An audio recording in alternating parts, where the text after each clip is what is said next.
Jai Hind, everyone. I welcome you all to the Daily Class YouTube channel.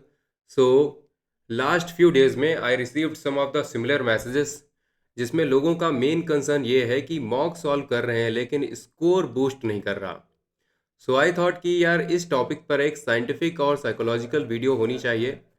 सो ये सारी चीज़ें आप सीखने वाले हो इस वीडियो में कि कैसे आप मॉक को लगाओ, क्या आपका एक्चुअल तरीका होना चाहिए, और दूसरा कैसे आप स्कोर अपना बूस्ट कर सकते हो, राइट। और साथ में आपको लास्ट के 25 to 30 डेज की स्ट्रेटजी भी पता चलने वाली है।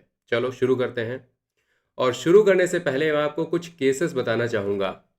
कुछ यहाँ पर स्टूडेंट्स के टाइप्स होते हैं, जैसे के लिए पहला स्टूडेंट है, यहाँ पर दूसरा है, तीसरा है और चौथा है। चार टाइप के स्टूडेंट्स हैं। अब पहला वाला क्या करता है, देखो ये पढ़ाई करता है, अच्छे से पढ़ाई करता है, मॉक नहीं लगाता। अब मॉक नहीं लगाएगा तो एनालिसिस कैसे करेगा, तो छोड़ दो इसे। दूसरा वाला जो है स्टडी करता है, मॉक भी लगाता है, एनालिसिस नहीं करता। तीसरा क्या करता है, स्टडी भी करता है, मॉक भी लगाता है और एनालिसिस भी करता है। चौथा वाला क्या करता है, ये पढ़ाई करता है लेकिन ये बहुत ज़्यादा नहीं करता, तो ये मिक्स वाला है। ठीक है, जो बिल्कुल भी पढ़ाई नहीं करता उसको मैं बिल्कुल भी आइडियल स्टूडेंट नहीं बनाऊंगा। ठीक है, तो आपको गलत इन्फॉर्मेशन नहीं दूंगा। पांचवा वाला मान लो यहाँ पर जो पढ़ाई ही नहीं करता है, ठीक है, तो उसको तो छोड़ दो। ठीक है, तो ये मॉक ही क्यों लगाएगा, ये एनालाइज ही क्यों करेगा, ये बस जाके एग्जाम में बैठ जाएगा, तो इसको छोड़ दो। ये मिक्स वाला है, लेकिन ये मॉक लगाता है और एनालिसिस भी करता है। अब यहाँ पर अगर आप पूछें कि किसके एग्जाम निकलने के ज़्यादा चांसेस हैं, सो आई वुड से कि यार थर्ड वाला है, डेफिनेटली थर्ड वाला आराम से निकाल सकता है। ठीक है, और दूसरे नंबर पर किसी के चांसेस हैं तो वो है इसके, चौथे वाले के, और फिर आएगा सेकंड वाला। मतलब यहाँ पर चौथे वाले के जो चांसेस हैं वो सेकंड वाले से ज़्यादा हैं। मतलब हो सकता है कि सेकंड वाला भी निकाल ले, चौथा वाला भी निकाल ले, लेकिन उसके ज़्यादा है। ऐसा क्यों होता है पता है? ऐसा इसलिए होता है क्योंकि मॉक जो है ना, मॉक आपकी प्रिपरेशन को केवल यहाँ पर मेज़र नहीं करते। कई लोगों को लगता है कि यार इससे बस मार्क्स पता चल जाते हैं कि मेरी प्रिपरेशन कितनी है। नहीं, मॉक जो है वो आपकी प्रिपरेशन का ही पार्ट होते हैं एक्चुअली, राइट। और एनालिसिस जो है वो भी आपकी प्रिपरेशन का ही पार्ट होती है, और वो मैं सारी चीज़ें आपको बताने वाला हूँ इस वीडियो में। तो आपको क्या पता चलेगा, आपको पता चलेगा कि मॉक का रियल इंपॉर्टेंस क्या है। दूसरा यहाँ पर साइंटिफिक मेथड क्या होता है मॉक को सॉल्व करने का। चलो फिर देखते हैं, आगे बढ़ते हैं। अब आगे बढ़ने से पहले आप ये जान लो कि मॉक्स एक्चुअली इम्पॉर्टेंट क्यों है। क्योंकि किसी भी चीज़ की अगर आपको इम्पॉर्टेंस नहीं पता है ना, तो आपके अंदर वो मोटिवेशन आएगा ही नहीं कि इस काम को करना चाहिए। जब आपके अंदर मोटिवेशन आता है ना, तभी आप किसी काम को करते हो। और ये करने से पहले यहाँ पर इन दो लोगों को देखो। इनका नाम है रॉडिगर, इनका नाम है कार्पिक, राइट। अब ये दो यहाँ पर साइंटिस्ट हैं, ये मतलब साइकोलॉजिस्ट हैं। इन्होंने एक स्टडी करी थी, कब करी थी, ये करी थी 2006 में। और ये स्टडी में पता है क्या किया था इन्होंने, इन्होंने दो ग्रुप बनाए थे। ये आपका ग्रुप 1 हो गया, और ये बनाया इन्होंने ग्रुप 2। पता है इन्होंने क्या दिया था, एक काम दिया। फर्स्ट वाले ग्रुप से बोला कि तुम बस पढ़ाई करो, ठीक है, तुम्हारा बाकी सारा कुछ हम देखेंगे, सारी तुम्हारी टेंशन तुम्हारी जितनी भी है सारी हम देखेंगे, तुम्हें बस पढ़ाई करनी है। दूसरे वालों से बोला कि तुम पढ़ाई करो, लेकिन पढ़ाई तुम्हें उतनी ज़्यादा नहीं करनी है, पढ़ाई के साथ साथ तुम्हें बीच बीच में टेस्ट देते रहना है। ठीक है, तुम्हें टेस्ट देते रहना है, राइट। तो इस तरीके से, वैसे टेस्ट तो शायद ये वाले दे रहे हैं, चलो कोई बात नहीं। सो ग्रुप 1 ग्रुप 2 मान लो। तो ये लोग ज़्यादा पढ़ाई कर रहे हैं और ये लोग पढ़ाई थोड़ा कम कर रहे हैं, लेकिन ये साथ में टेस्ट भी दे रहे हैं। फिर देखा गया कि शॉर्ट टर्म में, एक होता है शॉर्ट टर्म में, तो शॉर्ट टर्म में जो ग्रुप 1 है ना, उसने बढ़िया परफॉर्म किया, उसने बहुत अच्छा परफॉर्म किया, क्योंकि इनको चीज़ें बहुत याद थी, क्योंकि इन्होंने अभी अभी पढ़ के आए थे। और फिर ये चेक किया गया कि चलो ठीक है, एक हफ्ते बाद, 2 हफ्ते बाद, 2 महीने बाद देखते हैं कि किसको के कितना चीज़ें याद रही हैं। लॉन्ग टर्म में देखा गया कि ग्रुप 2 है वो बहुत अच्छा परफॉर्म कर रहा है, इवन एट लीस्ट 50% ज़्यादा अच्छा परफॉर्म कर रहा था, बेटर परफॉर्म कर रहा था। इसको बोला गया टेस्टिंग इफेक्ट, राइट। इसको टेस्टिंग इफेक्ट बोला गया।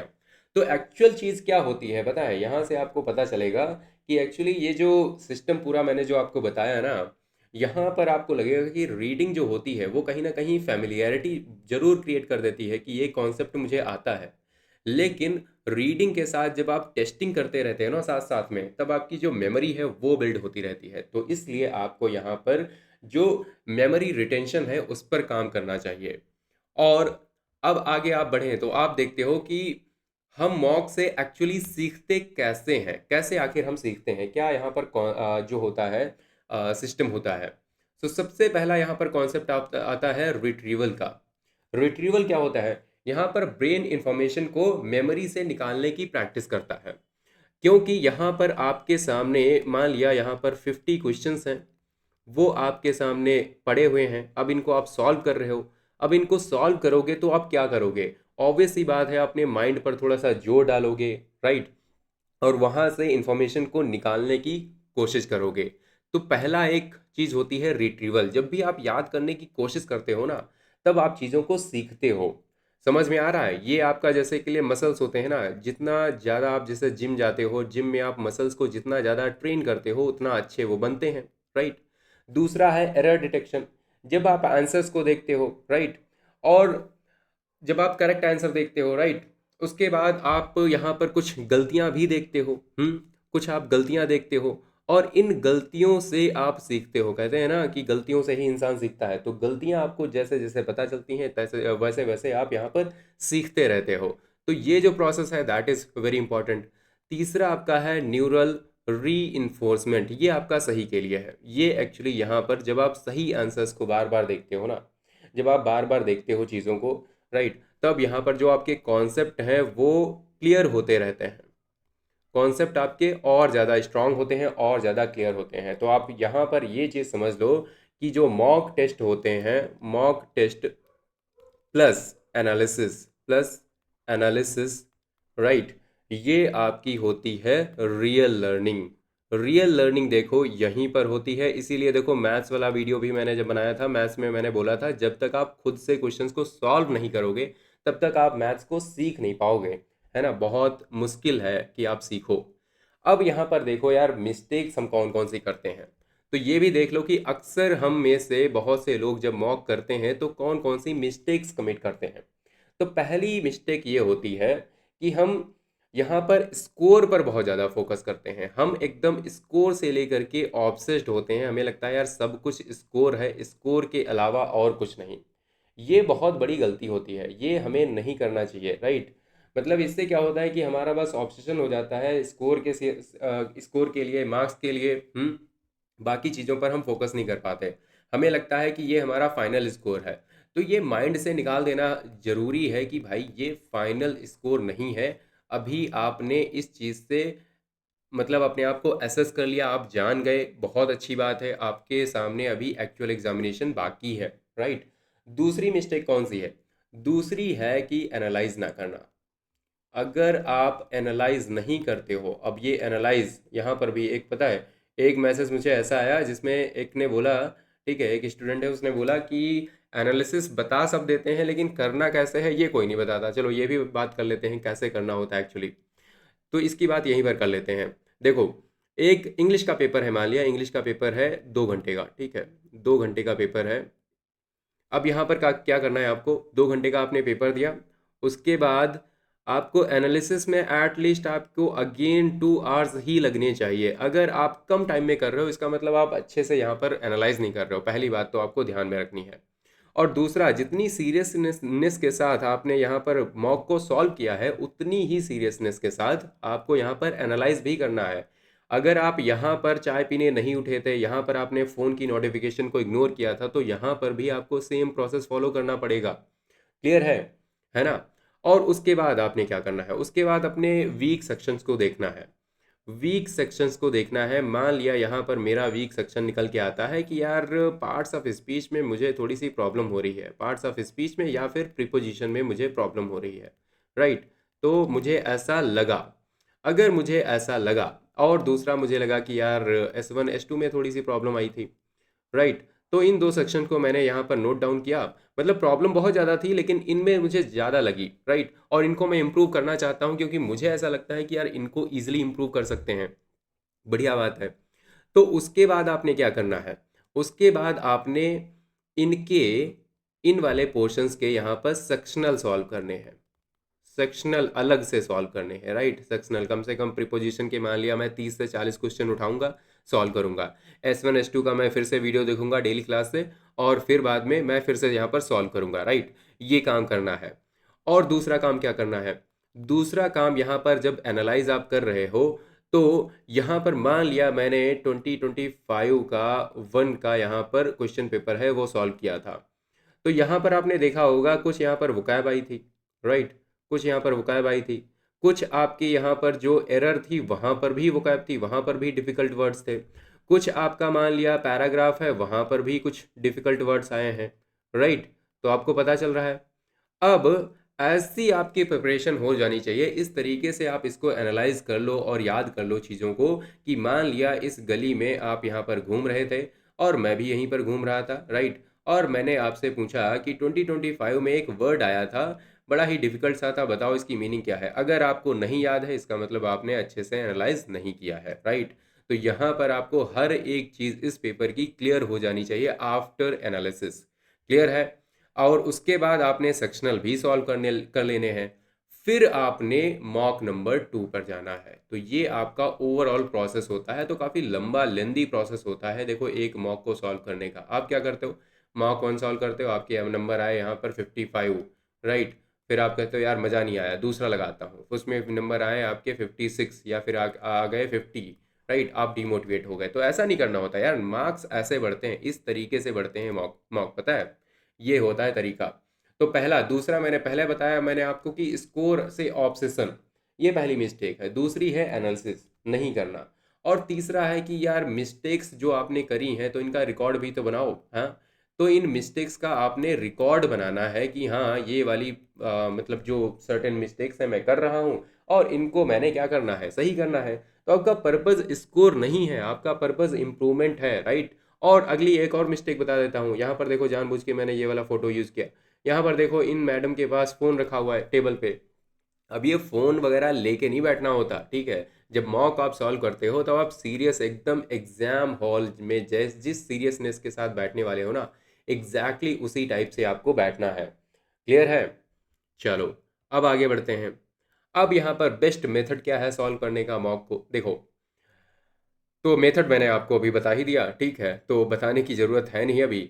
बस देख लो एक एक बार कि पहला आपका क्या सिस्टम होना चाहिए, कि आप यहाँ पर बिल्कुल रियल एग्जामिनेशन वाले मूड के साथ बैठोगे। आपको लगना चाहिए कि यार ये मेरा फाइनल डे है और मुझे उसी तरीके से करना है। अगर आपने यहाँ पर 2 आवर्स, क्योंकि सीडीएस में हमारे 2 आवर्स के ही होते हैं, एनडीए में आपका 2.5 घंटे का होता है, राइट। तो आपने उसी टाइप से बैठना है, उतने ही टाइम फ्रेम में। ये नहीं कि बीच में उठ के भाग गए, चाय पी लिया, ठीक है, या फिर जाके थोड़ी देर सो गए फिर से आ गए। ये काम बिल्कुल भी नहीं करना है। इसके लिए आपको आपका जो माइंड है ना, ब्रेन है, उसको ट्रेन करना है। कितनी देर आपका ब्रेन जो है वो बैठ पाए एटलीस्ट, क्योंकि ये नहीं होना चाहिए। दूसरा दूसरा आपका है एनालिसिस, जो मैंने आपको बताया, ठीक है। एनालिसिस आपका एकदम क्लियर होना चाहिए। यहाँ पर कोई भी यहाँ पर क्या है कि छूट नहीं देनी है खुद को, कि ठीक है यार एनालिसिस नहीं करते हैं। देखो मैंने जैसे बताया कि ये देखो पार्ट है आपका उसका, और एनालिसिस कैसे करना है ये मैंने आपको पिछले वाली स्लाइड में बता दिया, राइट। तो उस तरीके से करना है, तभी आपके नंबर बढ़ते हैं, राइट। तभी आपके नंबर बढ़ते हैं। आप प्रैक्टिकली सोचो, थोड़ा मैथ्स वाले ज़्यादा रिलेट कर पाएंगे। मान लिया मैथ्स का है पेपर, ठीक है, और मैंने मैथ्स का एक पेपर लगाया, मेरे नंबर आ गए मान लिया 42 आ गए, ठीक है। लेकिन मैंने नोटिस किया यार ज्योमेट्री में मैंने बहुत अच्छा परफॉर्म नहीं किया है ना। ज्योमेट्री में मेरे कुछ क्वेश्चंस यहाँ पर नहीं हो पा रहे हैं, तो मैं क्या करूँगा, ज्योमेट्री के सेक्शनल क्वेश्चंस कर लूँगा। अब सेक्शनल अगर मैंने क्वेश्चंस कर लिए ना, और यहाँ पर इस वाले पेपर को भी पूरा एनालाइज कर लिया, तो बाकी चीज़ें भी मैंने सीख ली, और ज्योमेट्री को मैंने स्पेसिफिकली अलग से सीख लिया।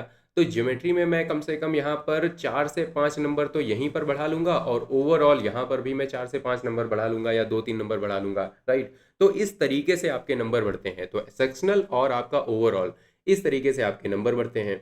और फिर आपका थर्ड क्या होना चाहिए आफ्टर योर एनालिसिस, वही आपने क्या करना है, सेक्शनल सॉल्व करने हैं, ठीक है। आपने यहाँ पर सेक्शनल क्वेश्चन सॉल्व करने हैं, और फिर आपने यहाँ पर अगले वाले मॉक पर जाना है, क्लियर है। तो ये आपका रियल माइंडसेट होना चाहिए। और आप सोच रहे होंगे कि यहाँ पर मैंने ये नेट क्यों लगाया है। तो समझो, आप देखो क्रिकेट से हर कोई यहाँ पर समझ पाता है, ठीक है। तो क्रिकेट में देखो यार यार आपका नेट होता है, ठीक है। यहाँ पर क्या करने जाते हो पता है? यहाँ पर आप प्रैक्टिस करने जाते हो, ठीक है। कोई भी यहाँ पर खेलने जाता है क्या, बताओ? और यहाँ पर कोई अगर गंदा परफॉर्म करे, मान लिया यहाँ पर विराट कोहली आउट हो गया, तो क्या वो बहुत ज़्यादा यहाँ पर निराश हो जाएगा या फिर यहाँ पर और ज़्यादा टाइम स्पेंड करेगा, बताओ? वो और ज़्यादा टाइम स्पेंड करेगा। वो बोलेगा यार जितना जो कुछ करना ना, आउट होना है तो यहीं पर हो लेता हूँ, रियल एग्ज़ाम में जाके 12 अप्रैल को ना हो पाऊँ। तो ये आपका माइंडसेट होना चाहिए ना। अगर आप यहाँ पर आउट हो रहे हो तो कोई बात नहीं, यहाँ पर आपने आउट नहीं होना है। ये आपका वर्ल्ड कप है, ये आपका फाइनल है, राइट? तो इसकी प्रिपरेशन करनी है, इसकी प्रिपरेशन आपकी यहाँ से होती है। क्लियर है? तो ये सारी चीज़ें अगर करोगे आप तो आपका स्कोर जो है डेफिनेटली बूस्ट होगा। और मैंने जैसे आपसे प्रॉमिस किया कि 25 to 30 डेज़ की स्ट्रेटजी मैं आपको बताने वाला हूँ। तो यार सिंपल सी बात ये है, ठीक है। अब बात ये है, इसकी स्ट्रेटजी मैं 1 मिनट में बता देता हूँ आपको, कि आपको टारगेट करना है कि आपने एट लीस्ट 10 PYQs करने हैं, ठीक है। 10 PYQs नहीं, 10 मॉक करने हैं। अब ये मॉक आपने PYQ करने हैं या फिर जो भी, ये चीज़ मैं देखो कई बार बताता हूँ कि जो PYQs हैं वो आपके पार्ट ऑफ द सिलेबस होते हैं, तो वो आपके ऑलरेडी हो जाने चाहिए। अगर आपने नहीं कर रखे हैं तो इनको आप मिक्स करो, 5+5 करो, 5 आप मॉक करो, 5 आप PYQs करो, ठीक है। तो इस तरीके से, लेकिन रियल एग्जामिनेशन वाले मेथड से ही करने हैं। और ये आपका एकदम डन होना चाहिए कि ये तो मुझे करना ही करना है। तीनों करने हैं, मतलब जो यहाँ पर IMA AFA आने जा रहे हैं वो तीनों तीनों करेंगे, ठीक है। और जो यहाँ पर केवल OTA वाले हैं, ठीक है, उन्हें क्या करना है, उन्हें इंग्लिश के तो करने ही करने हैं, बहुत ज़रूरी है। बाकी GS भी आपने साथ साथ में करते रहना है, ठीक है। तो ये भी करने हैं, क्योंकि इससे क्या होगा, आप चेक करते रहोगे, चेक करते रहोगे। और जैसे कि मैंने बता दिया, केवल यहाँ पर असेसमेंट नहीं है, राइट, ये आपकी प्रिपरेशन का ही पार्ट है, ठीक है। और मैंने आपको साइकोलॉजिकली समझा भी दिया है कि किस तरीके से ये चीज़ें चलने वाली हैं। और साथ में आपने जो भी चीज़ें यहाँ तक पढ़ रखी हैं, ठीक है, उन्हीं को रिवाइज करते रहो। साथ साथ में डेली रिवाइज करते रहो और प्रैक्टिस मोड जो है अपना एकदम ऑन रखो। बस यही है लास्ट की स्ट्रेटजी, ठीक है। और इससे ज़्यादा आपने कुछ करना नहीं है। मिलते हैं अगले वीडियोस में। अभी मेरे इंग्लिश के काफ़ी वीडियोस आने हैं, मैंने यहाँ पर लिस्ट बना ली है, ठीक है, कि क्या मैंने करना है। और साथ में आई हैव थॉट कि मैं यहाँ पर GS में, ठीक है, GS में मैं यहाँ पर CSE के PYQs करवा दूँ, ठीक है। CSE के PYQs करवा दूँ पिछले साल के, पिछले 5 साल के। और उसके बाद टाइम रहा तो CAPF जाएंगे, और उसके बाद भी टाइम रहा तो हम CDS पे जाएंगे, राइट। क्योंकि मुझे पता है कि यार CDS वाले जो सीरियस एस्पिरेंट्स हैं उन्होंने CDS के PYQs तो कर ही लिए होंगे, लेकिन हाँ CSC नहीं किए होंगे या फिर CAPF नहीं किए होंगे, तो वो मैं करवा देता हूँ, ठीक है। और आप भी कमेंट सेक्शन में मुझे बता सकते हो कि क्या क्या आपकी नीड्स हैं। और मिलते हैं अगले वीडियोज़ में। And till then bye bye, take care and जय हिंद।